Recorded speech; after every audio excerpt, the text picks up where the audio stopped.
welcome to the Parent Edit podcast in collaboration with Club Med. On today's episode, we have Gabriella, or as you might know her, the luxury mum. Gabriella is a high-flying corporate lawyer and mummy to Fitzgerald with baby number 2 on the way. Today, so much going on. We want to learn how you balance motherhood and also how you find travelling with a little one, because so much changes when you become a parent and you travel. We both love luxury hotels and So travelling in a nice way. I have a lot of questions to get into with you about how you manage it all. It would be great to know, how's motherhood for you at the moment? Would you say that you are balancing, spinning, thriving, surviving? Aren't we all just always surviving? I think it's hard no matter what you're doing. If you're a stay-at-home mum, it's really tricky. If you're working full-time, pregnant, another little one running around the house, which Fitz has just started sprinting around the house now. He was quite a late walker. Yeah, I mean, you have a very grand staircase. I can imagine him flying down. He gets up there quickly. It's terrifying. It's so scary when you're out in public, I think, because like even in a supermarket or something, you run into a shop and you're holding them, they're not in a buggy or whatever, and you just turn, they're like bang, gone. I think you just live in a perpetual state of exhaustion. Rewarding exhaustion. It gets to the point where it gets to 7 p.m. and I'm like, oh my God, I cannot wait to put you down to bed. And then by 9 p.m. I'm like creeping into his nursery and like just staring at him sleep like a weirdo.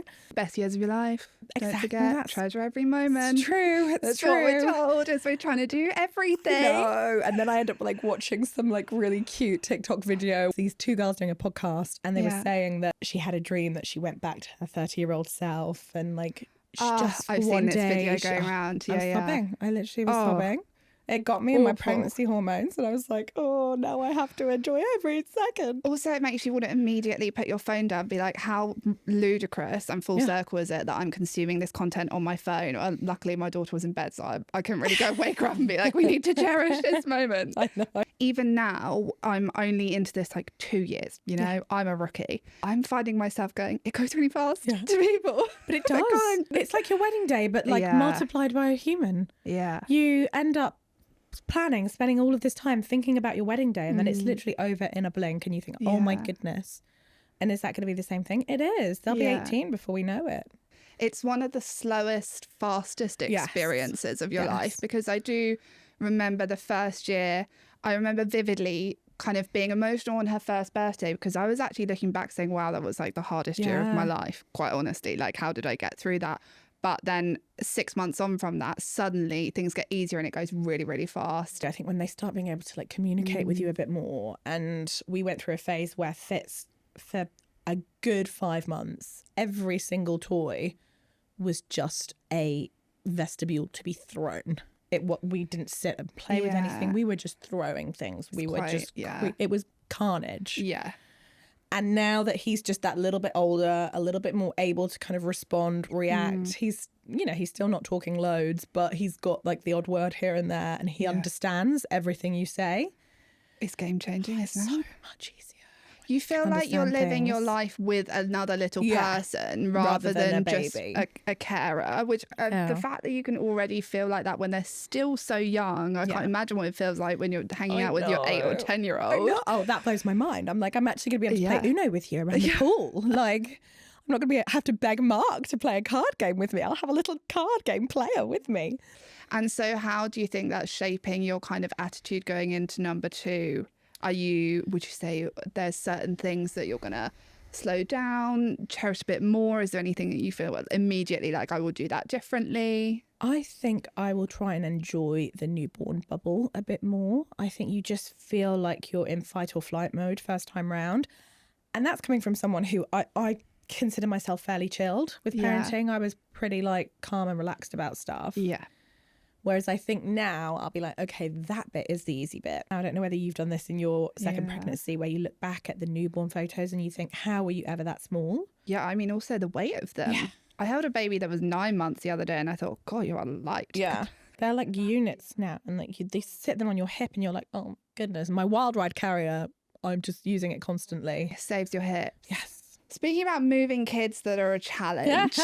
Here we go. This podcast is brought to you by Club Med. the pioneers of the all-inclusive family holiday concept and inventors of the Holiday Kids Club. From gourmet dining and thoughtfully designed family suites to premium drinks and professionally run kids club, Club Med takes care of everything so you can focus on making memories. Resorts are designed with families in mind, offering interconnecting family rooms, unlimited activities and kids clubs, all included in your booking. And the best part? Children under 6 stay free at Club Med Sun Resorts. So visit clubmed.co.uk to book your next family holiday. If you're going through the airport, are you a baby carrier or buggy kind of gal? When he was tiny, baby carrier. Loved it.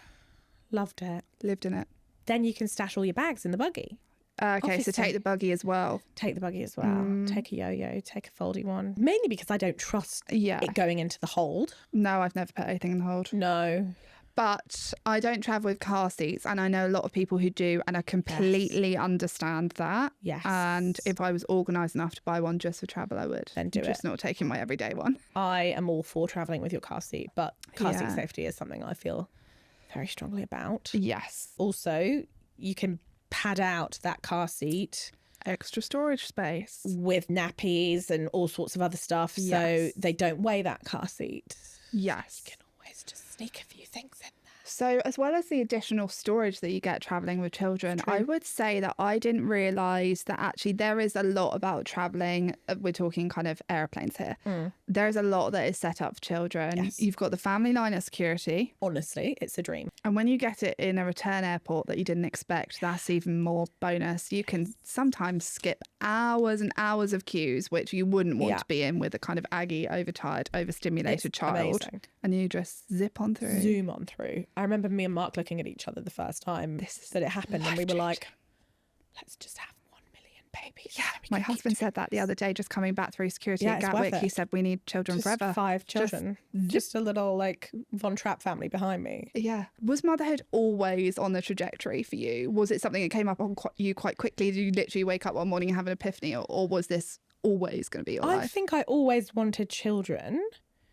With Mark and I was the one that was trying to kick it down the lane a little bit more, because we'd got married in 2022. We'd met in 2018. I always forget the date that we met. And Mark was like, how can you forget this? Yeah, you're married now. That's in the past. Whatever.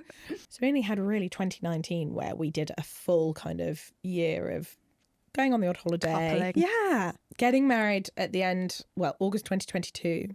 And then for various reasons, my dad being unwell and then passing away, we ended up having to postpone our honeymoon.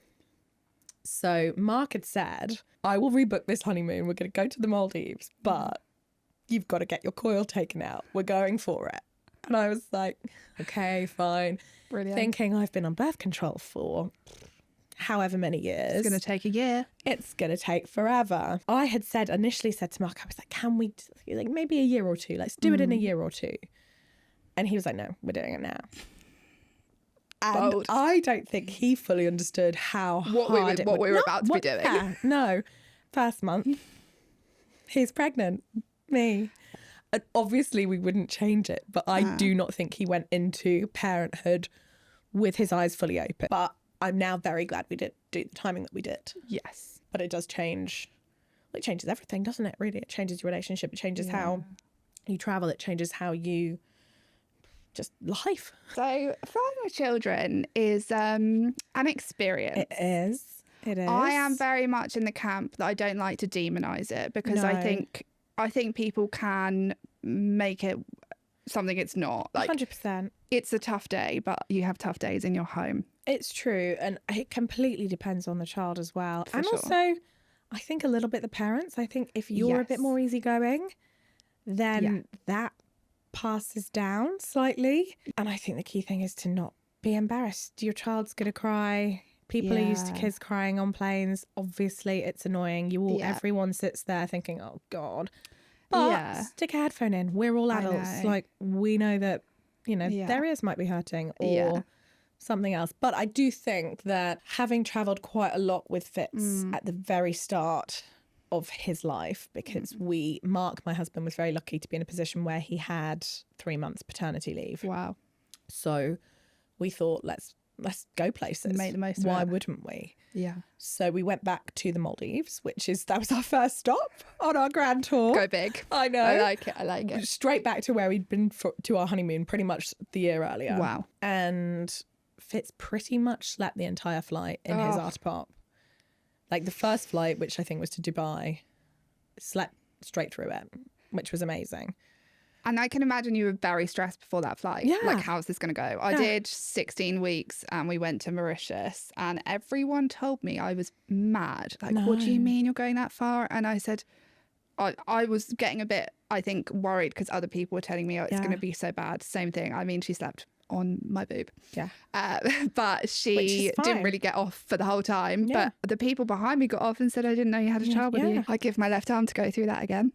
I'd say this to people all the time now. I'm like, if you can travel in those first 4 months, it's the easiest travel you'll do with a child. Because if you've got a healthy baby and you're going to a country with good healthcare, for sure. Yeah, that's the only thing. You have to obviously factor all of that into play. But I think once you start hitting the kind of wiggling around, rolling stage, anything from kind of 6 months onwards is when it starts getting a little bit more challenging.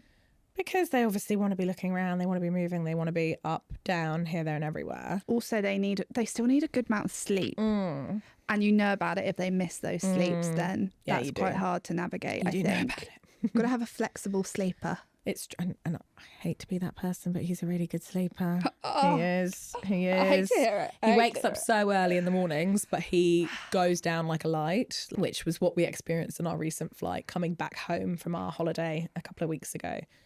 And he's pretty good when it comes to the flight generally, but he is now one of those just busy boys. He is into everything. He wants to touch everything. He wants to grab everything. Climbing over the seats, like everything he can do to not sit still. Yeah. And that is where the iPad just comes straight out. I am an iPad parent and proud. I'm sorry, I am. But nothing wrong with that. Just, I think in emergencies or in situations where you do have a really busy child who won't sit still, does he get that slightly glazed over look when the iPad comes out? I'm like, yes, you do. Where has my child gone? Yeah. I'm like clicking my fingers, is he there? But I think in those situations where you either just, if you need, like, if they're kicking off at a dinner, maybe. Yeah. Or because they're still at that age where they're so young that they don't understand how to have, you know, a nice conversation at dinner time. Or, you know, if they're so kind of overstimulated on the flight that you just need a minute. That's what I have found helps at this age. Everyone will sit here and say things like, you shouldn't give your kids iPads. Your children need to learn to have a conversation and be at a dinner table and be bored and have patience. That is all very well if the environment fosters that. Yeah. But if you're sat at a table at a restaurant and people giving you side eyes, 100%. Rolling looks, kind of you're not controlling your kid as if they're something that can be controlled. It's really hard not to pull out your phone because you're doing it mainly to appease the people around you. Exactly. If everyone on the plane was like, yeah, let them run wild, no one would use the iPad on a plane. But it's not the case, is it? It's so true. And I think when you look at cultures like Italy, Spain, they adore children. Like I come from, my mother's Italian, so I've got Italian heritage. And when you just go there, the kids are the centre of everything. Yeah. So even when you travel to Italy, you with a child, you cannot escape anyone coming up to you being the staff in restaurants and hotels involve them 100%. And they are the times your children are going to learn from the experiences. I keep seeing this quote everywhere at the moment, and it's like, you're entitled to not have children, but you're not entitled to a child-free life. Yeah, I love that, because there are going to be children around you. That's just what happens. We've all rolled eyes. We've all been sat on the planes where we've heard the babies screaming and thought, oh my God, no, not for a whole flight. And even now, if I was travelling alone, I think I would still think it a little bit. I would. I'm not afraid to say that if I had a nice child-free flight, I've got one next week coming up. Yeah. And there is a screaming child next to me, obviously I'm going to be a little bit annoyed. But also, I will now have that empathy for the mother and father. Sure. You will give where them I'm going to be thinking, look. oh my goodness. Or if it's someone traveling alone and you can see that they're struggling, I would offer to help. Of course. You don't know till you've been through it, do you? Amenities when traveling, I think this circles nicely onto the little luxuries and the things that we now look for as travellers avec babies. I have personally become an all-inclusive lover since my journey into motherhood, and I never thought I'd say those words, but I need life to be as easy as possible. 100%. If I'm only away from my day-to-day life for, say, 7 days on average, I need to not load the dishwasher. No. I need to not cook. I do not understand people who, with 2 young children, going get themselves an Airbnb where they're just doing exactly the same things that they do at home, but in a different location. You've recently just been on an all-inclusive. I have. Give me a top-line highlight of what that experience was like for you with a 20-month-old. With a 20-month-old. So maybe compared to when you travelled with him when he was younger. I wouldn't say that there was a huge amount of difference other than the fact that he now knows what he wants to do for his day. He wakes up with an agenda. He really does. He's got his, swimming itinerary planned, 10 till 11. The snacks don't stop on holiday. Snacks never stop. I think the very first holiday that we took in the Maldives, where he was there, he was napping for 5 out of those hours of the day? He was napping for 2 hours in the morning, 2 hours in the afternoon. You were reading books. Yeah, you can't do that now. Relaxing, napping with him. It was dreamy. Whereas I think now it's very much kind of, you wake up and you're excited to see what their day is going to be like. Yeah. I was finding myself, I would never usually get to the sunbeds and immediately getting the swimming pool. I would get my book out and books. Heat myself up a little bit before I cool myself down. But now it was very much, okay, we've done breakfast, we're going to go to the pool, and we're all going to be straight in the pool. And that was so fun. I actually really enjoyed it. It was so lovely because he loves swimming. So we were just having the best time. It's definitely more you're kind of working towards their day. Whereas I think when he was much younger and we were traveling, he was part of our day. And now it's flipped itself on its head. Yeah. And I think that's where the beauty of a creche comes in. If you're comfortable putting your kid in a creche or a kids club. So I think it's really important when you're looking at those kind of all-inclusive resorts that you've either researched what the creche situation is like, or someone who has been to said resort and they've said, oh yes, the creche and the kids club were amazing and my kid loved being there. So that for us was quite important. Yeah, and I think childcare with flexibility. Yes. I recently came back from somewhere and the creche had the ability to drop them in for 20 minutes, half an hour, and I stay quite close. Or if you want to go off to the spa and have a massage or something. I love that. We ended up doing it every single day from 3 p.m. till 6 p.m. Toddlers can be quite hard work at that time of day. Exactly. They don't always have the best attitude towards things for that time of day. There isn't any clinginess when it comes to us leaving him anywhere, which is great because it means things like kids clubs, creches. Yes. You can there'll be a bit of whimpering, and then he just realizes that there are toys there and other kids, and off he trots. Yeah. So that's brilliant. So he's a good independent little man. Yes. So it was good. We'd have a morning with him at breakfast and then the pool. Then he'd have a couple of hours nap, and then it was pretty much lunch straight to the creche. Nice. Good balance. It was a nice balance. It meant we still got a break. This podcast is brought to you by Club Med, the pioneers of the all-inclusive family holiday concept and inventors of the Holiday Kids Club. From gourmet dining and thoughtfully designed family suites to premium drinks and professionally run kids club, Club Med takes care of everything so you can focus on making memories. Resorts are designed with families in mind, offering interconnecting family rooms, unlimited activities and kids clubs, all included in your booking. And the best part? Children under 6 stay free at Club Med Sun Resorts. So visit clubmed.co.uk to book your next family holiday. Have you traditionally been activity goers and all-inclusives? Is there something you'd always lean into or go for? Because of my job. Yeah. I'm very much a lazy holiday goer. I love a beach holiday. You've got to get that downtime. It's true. And I just love lying there with a book, not doing very much. For a long summer holiday, that is my dream holiday. Like being on a beach. Yes. Whether that's all inclusive or a resort that is, you know, half board and really lovely, amazing, incredible restaurants. For me, the kind of adventure holidays where you might be doing it yourself are not going to be on my agenda for the next few years, I don't think. And it's a shame because they're the kind of holidays my husband loves. And Fitz is probably going to love them too. And you've got a second boy on the way, haven't you? 2 boys, yes. I think you might find yourself being an activity mum. It's not how I wind down.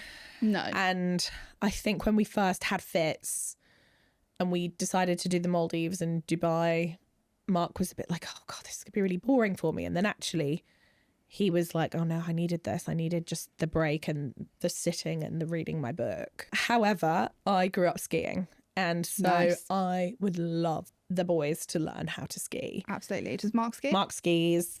And that's my adventure holiday that I'm happy to do. I think it is those things, though, that you get in an all-inclusive that allow you to have that space, like 100%. Like, you don't have to worry. Someone else cooking for you, restaurants to choose from. 100%.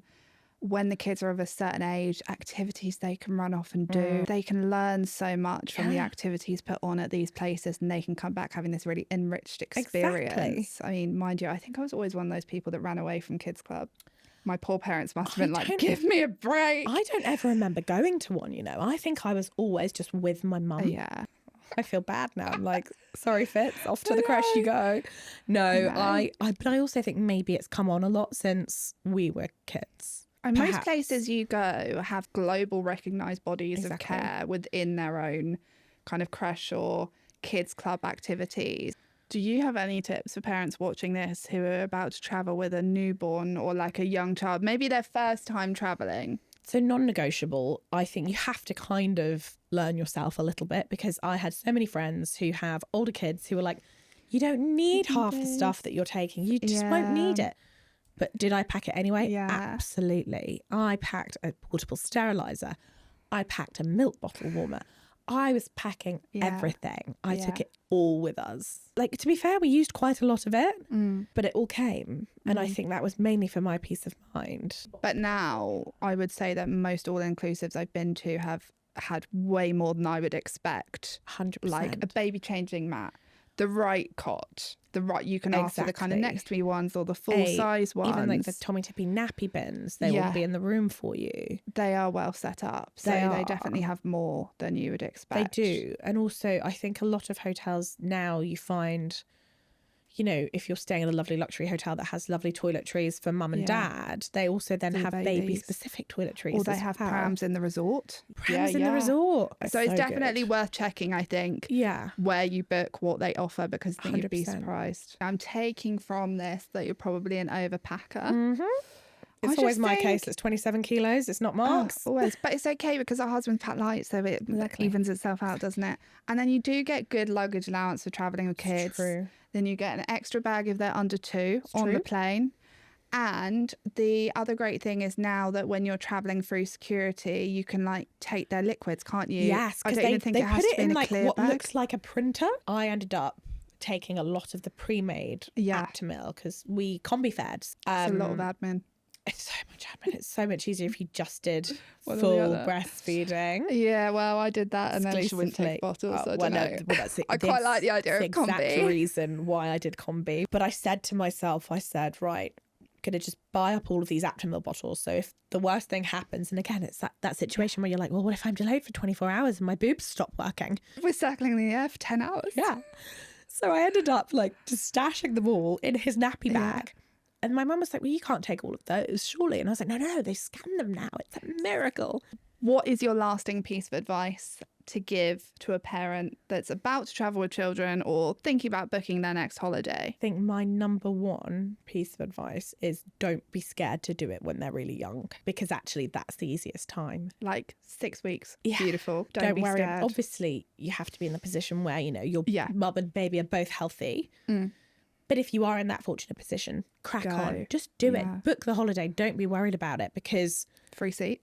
free seat. It is so easy because they will just sleep. Yeah. They will. And, you know, you might worry, you might think, oh my gosh, what if their ears pop? They're so tiny on the plane. They will be fine. When they're that young, they are usually suckling on something. Exactly. Whether that is a dummy, a bottle or a boob. And I think you will regret it if you don't. When they are just on milk, it is so easy. Admin, and stuff, but it's quite easy. It teaches you how to travel with a baby whilst they're still in an early stage and not an running easy across stage. the airport. Yeah. So by the time they are running across the airport and being feral, you've done it a couple of times. It's a doddle. Yeah. So do it early, do it soon. Just get it out of the way. Yeah. Bite the bullet, rip the plaster off, whatever you need to do. I really don't want to lose my lust for travel with another one, but I can see it. I mean, we were saying we love all inclusive, but I can definitely see it being quite heavily resort focused for at least the first year, so that I can lie on a cabana with a baby and my toddler is still having her like full needs met because she's got playgrounds and activities and a potential creche and like baby pools and all those things that are set up for them, which is the dream when you get there, because you think, wow, I'm actually giving them the most amazing experience. And when I was growing up, my most cherished memories were our summer holidays. Yeah. And I think as well, like once they're a little bit older and they can appreciate something like a nice city break where you go and see things and you go to museums, like that would be incredible, because my husband and I loved a city break. Whereas I think now if you were to take a toddler on a city break, they're not going to want to be pushed around a museum, and they're just not going to love that. For my husband, it's definitely been a new experience going to a resort, not slowing down, not leaving the resort, like literally not leaving. I could be anywhere in the world. Yeah, and I think there is a level of guilt that comes with that, because you think I'm not really doing the country justice, but it's not forever. No. And you can dip in and out of resorts. No one's gluing you to be there, but if you want to be there, making the most of the facilities that are designed to make your life easier, then that's also okay. And no, I am excited for that kind of next stage for sure, of like, you know, doing the more kind of adventure holidays, the skiing, the city breaks. But I think for those first few years, just enjoy the downtime that you get, enjoy the break. Yeah. And don't worry about, you know, thinking, oh my gosh, I feel bad because I'm not sightseeing, I'm not taking in all of this culture.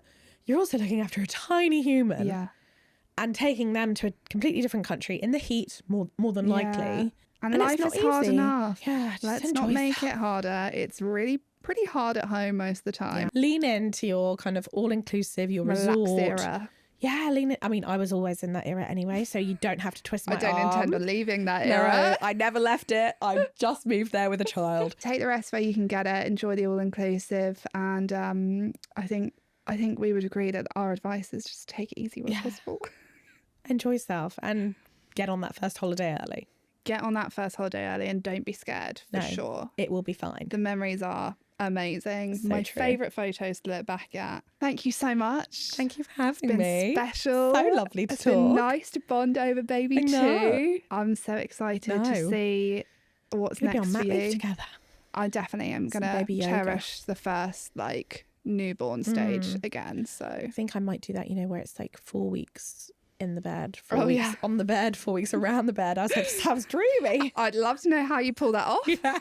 I am just nervous about how I'm going to get back up the next day and do the washing.